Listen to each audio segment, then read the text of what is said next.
இப்போ எல்லாருக்குமே புரிஞ்சிருக்கும் மோடிஜி ஏன் இந்த ஒரு 6 விஷயத்தை மட்டும் உடனே பண்ணுங்கன்னு சொல்லியிருக்காருன்னு. வார் பார்த்தீங்கன்னா பயங்கரமாக நடந்துக்கிட்டு இருக்கு.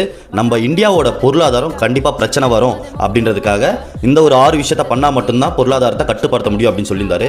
அந்த 6 விஷயம் என்னன்னு சொல்லிட்டு நான் உங்களுக்கு சொல்ல போகிறேன் கேளுங்க. ஃபர்ஸ்ட் பாயிண்ட் பார்த்தீங்கன்னா ஃபியூல் சேவ் பண்ண சொல்லியிருக்காரு. முடிஞ்ச அளவுக்கு பெட்ரோல் டீசல் இதெல்லாம் போடுறத தவிர்த்துங்க. இவி வெஹிக்கல்ஸ் எல்லாம் முடிஞ்ச அளவுக்கு வாங்கிக்கோங்க அப்படின்னு சொல்லி பாயிண்ட் பார்த்தீங்கன்னா அடுத்த ஒரு வருஷத்துக்கு கோல்டு பர்ச்சேஸ் பண்ணாதீங்க, தங்கத்தை பர்ச்சேஸ் பண்ணாதீங்க, நிறைய ப்ரைஸஸ் ஃப்ளக்சுவேஷன்ஸ் இருக்கும்.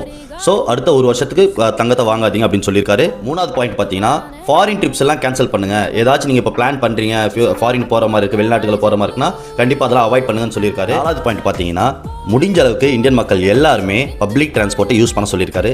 லைக் ட்ரெயின் ஆர் பஸ் இந்த மாதிரி சர்வீஸ் இருக்கு இல்லையா, இதெல்லாம் யூஸ் பண்ண சொல்லியிருக்காரு. அஞ்சாவது பாயிண்ட் பார்த்தீங்கன்னா வெளியிலேருந்து வர ப்ராடக்ட்ஸ் எதுவுமே பை பண்ணாதீங்க, முடிஞ்ச அளவுக்கு நம்மளுக்கு இந்தியாவுக்குள்ளேயே கிடைக்கிற ப்ராடக்ட்ஸை பை பண்ணுங்கன்னு சொல்லியிருக்காரு. ஆறாவது பாயிண்ட் பார்த்தீங்கன்னா முடிஞ்ச அளவுக்கு ஒர்க் ஃப்ரம் ஹோம் பண்ண சொல்லியிருக்காரு. லைக் யாருக்காச்சும் ஒர்க் ஃப்ரம் ஹோம் பண்ணுற ஆப்ஷன் இருந்துச்சுன்னா கண்டிப்பாக அது உடனே பண்ண சொல்லியிருக்காரு. இப்போ ஸ்கூல் காலேஜுக்குலாம் சொல்லியிருக்காரு. இனிமேட் நீங்கள் வந்துட்டு பேண்டமிக் டைமில் எப்படி நீங்கள் ஆன்லைன் கிளாஸஸ் நடத்தீங்கன்னா மறுபடியும் அதே நடத்த சொல்லியிருக்காரு. இந்த ஒரு 6 விஷயத்தை பண்ணால் மட்டும்தான் பொருளாதாரத்தை கட்டுப்படுத்த முடியும் அப்படின்னு சொல்லியிருக்காரு.